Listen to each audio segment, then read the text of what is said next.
Hey, what's up, you guys? This is Mr. Kozilek, and I am coming to you today with episode one of what I hope to be a series called Kitchen Table Magic. Today, I've got a deck tech for you today. This is going to be a casual deck tech, a budget casual deck tech. So it's going to be very cheap to build, and it's just going to be for you guys to sit at home and have fun with your friends. Okay, let's go ahead and go through the mana base first. Basically, it's red and blue. Sorry about the glare, you guys. This is going to be. I think there's 12 mountains, so we'll break them off 5, 10, and 12 mountains, and then we've got just 10 basic islands, 5 and 10. So yeah, it's just a real easy, cheap mana base. Obviously, you can use just regular mana or regular basic lands. You don't have to get the full art Zendikars. These are just cool. I have these laying around, so I use them. So that's your land base, pretty cheap and easy. So now let's get to the creature base. First off, we've got Furnace Scamp. This is going to be 1 red mana for a 1/1. Whenever it deals combat damage to a player, you may sacrifice it. If you do, Furnace Scamp deals 3 damage to that player. So basically, you're going to want to drop this on turn 1. By turn 2, unless they've drawn an answer for it, you should be able to, bash into their face for 1, sacrifice it for 3 more. So 4 damage for 1 mana is usually pretty good. So we'll throw those down there. The next creature, and this is the most important creature in the deck, is Kiln Fiend. For 1 generic and 1 red, it's a 1/2. Whenever you cast an instant or sorcery spell, Kiln Fiend gets +3/+0 till end of turn. So essentially, basically, you play, any sorcery instant, it's going to get +3/+0, and that stacks. So that's going to keep building up for every one you play. So that's a pretty important part of the deck. Now this card is the last of the creatures in the deck, and this is for in case the game lasts a little longer than turn 3 or 4, because with the Kiln Fiend, you should be able to kill him by turn 3 or 4 if everything goes right. If not, you've got a little bit of protection here. This is Guard Gamazoa. This is for 2 generic and 1 blue. It's a 1/3 defender flying jellyfish. Didn't know jellyfish flew, but hey, who am I? Prevent all combat damage that would be dealt to Guard Gamazoa. So basically, you can unless somebody gives it -1/-1 counters, you should be pretty good to block anything with it and save yourself a little bit until you can actually get there with the Kiln Fiend.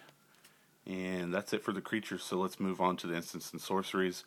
Lightning Bolt, everybody knows Lightning Bolt. 1 mana, 3 damage.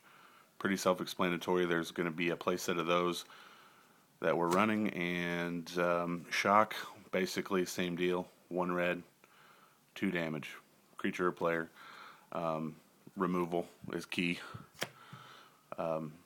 So you're playing those, and it's cool because, you hit them in the face with a lightning bolt. That's going to pump your Kiln Fiend up 3, so you can bash in them for 4. It's a very quick, very aggro-based deck with not a whole lot of creatures, so it's kind of an oxymoron because most aggro decks are just loaded with creatures, but this is one you're trying to get there quick with a very small amount of creatures.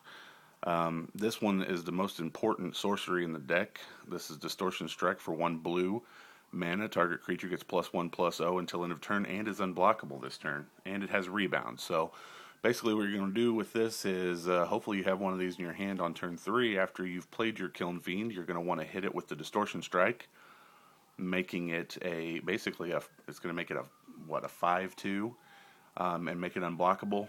You may have a Lightning Bolt you can bash in their face, so that's going to make it an 8/2 unblockable. It can get just really, really bonkers and insane real quick. And then it has rebound, so you can do the same thing again on the very next turn. So we're definitely running a playset of those. Very important card. Next we have Assault Strobe. This is also a great sorcery. For 1 red mana, target creature gains double strike until end of turn, so you're definitely going to want to hit the Kiln Fiend with that one, because that will make it a 4/2 with double strike, essentially bashing in the face for 8. Can't get a whole lot better than that, so we're running 3 of those. We've also got Bull Rush, which is 1 red, target creature gets +2/+0 until end of turn. Again, most of these are to be used on the Kiln Fiend, or to, stop any creatures that your opponent may have on the board that could block your Kiln Fiend, or to, bash them in the face just for extra damage. So we are running 3 bull rushes as well. Now, if somebody tries to get rid of your Kiln Fiend somehow, we've got Mana Leak, and that's the only counter we're really running in the deck, because you should have the game won by turn 4, 5. 3 on some great instances. You should be able to do it on turn 4 or 5. Otherwise, if you get really lucky, you can definitely get them on turn 3. But Mana Leak, we're running 4 of those. Mana Leak is classic. I think everybody knows what that does. 1 generic, 1 blue, counter target spell unless its controller pays 3. So we're running a playset of those. And then the last card in the deck is a playset of Vapor Snag. And everybody knows Vapor Snag, I believe. Basically, it's the same as Unsummon, only it helps a little more because you get to destroy or to hit him for 1.